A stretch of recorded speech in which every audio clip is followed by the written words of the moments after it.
Assalamualaikum warahmatullahi wabarakatuh. Perkenalkan, nama saya Yunita Aryani. Saya mahasiswi dari UINSI Samarinda, Prodi Pendidikan Agama Islam, semester 4. Jadi, dalam video ini saya akan membahas tentang keutamaan dan adab menuntut ilmu dalam Islam. Menuntut ilmu bukan sekedar upaya untuk memperkaya pengetahuan, akan tetapi juga ibadah yang diwajibkan dalam Islam. Sebab agama Islam sendiri dibangun atas dasar ilmu. Dan sebagaimana yang terdapat di dalam sebuah hadis yang diriwayatkan oleh Ibnu Majah yang berbunyi, "Thalabul ilmi faridatun ala kulli muslimin", yang artinya menuntut ilmu itu wajib atas setiap muslim. Dan Allah Subhanahu wa Ta'ala mewajibkan umatnya untuk melakukan sesuatu bukan tanpa alasan, namun ada hikmah di balik setiap tindakan yang diperintahkan. Dan adapun beberapa keutamaan menuntut ilmu dalam Islam, yaitu yang pertama, menjadi orang yang mulia. Dalam Al-Quran disebutkan bahwa orang yang berilmu akan memperoleh kedudukan yang mulia, sebagaimana yang terdapat di dalam Al-Quran surah Al-Hujurat ayat 11, yang artinya, niscaya Allah akan mengangkat derajat orang-orang yang beriman di antaramu dan orang-orang yang diberi ilmu beberapa derajat. Dan yang kedua yaitu termasuk golongan yang menegakkan Islam.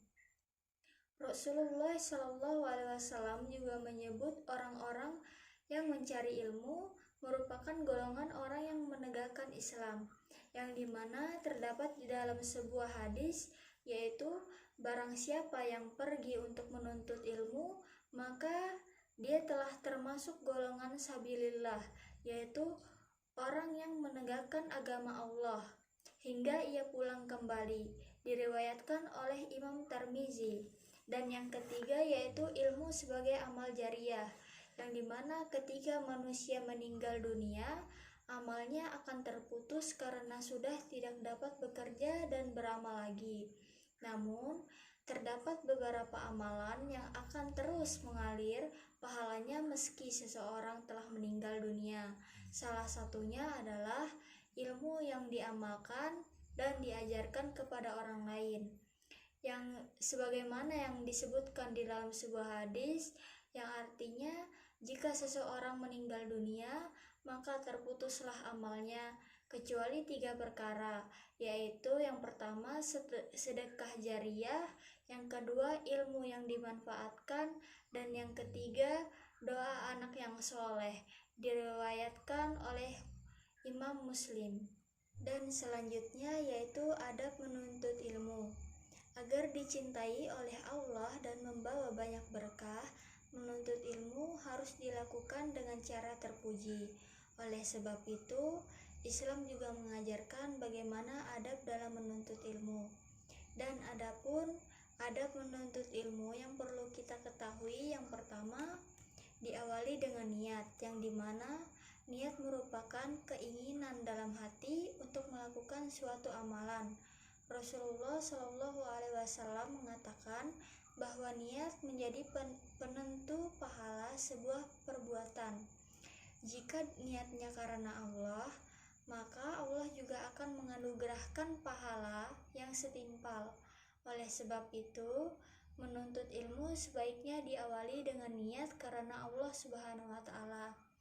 Dan disebutkan dalam sebuah hadis, sebuah perbuatan dinilai berdasarkan motivasinya, yaitu niyah, dan tiap orang mendapatkan apa yang diniatkan.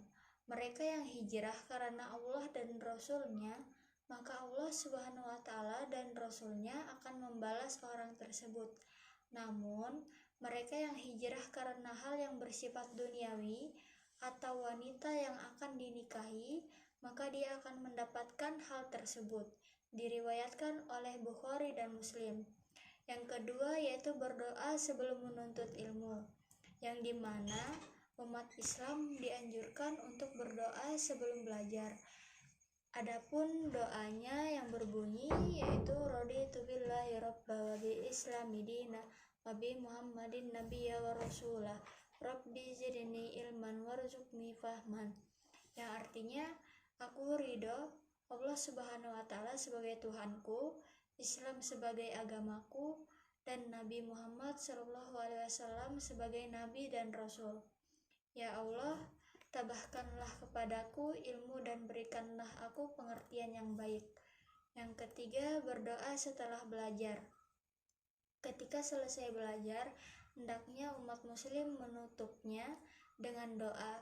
Adapun doanya yaitu Allahumma arinna haqqan haqqan warzuqna tiba'ahu wa arinna batila batilan warzuqna bahu, yang artinya, ya Allah, tunjukkanlah kepada kami kebenaran sehingga kami dapat selalu mengikutinya, dan tunjukkanlah kepada kami kejelekan sehingga kami dapat selalu menjauhinya.